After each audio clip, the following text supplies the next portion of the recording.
करा दुआरे पापा बाजन बाजे के करा होखेला बिया के करा होखेला बिया के करा दुआरे चाचा बाजन बाजेला के कर होखेला बिया के कर होखेला बिया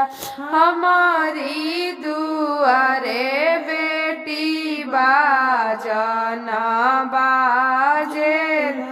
तोहरा होखेला बिया तोहरा होखेला बिया नहीं सिखनी आजी पापा ठुमकी चलनिया नहीं सिखनी अमृता बोल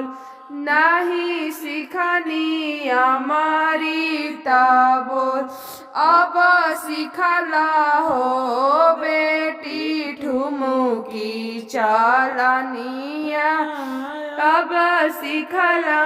अमृता बोल अब सिखला अमृता बोल के करा दुआरे भैया बाजन बाजेला के करा होखेला बिया के करा होखेला बिया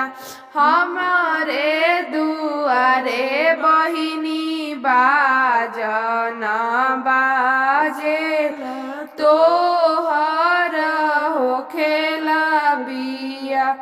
तोहरा होखेला बिया नहीं सिखनी जी भैया घर घर वारियवा नहीं सिखनी मीठी बोल नहीं सिखनी मीठी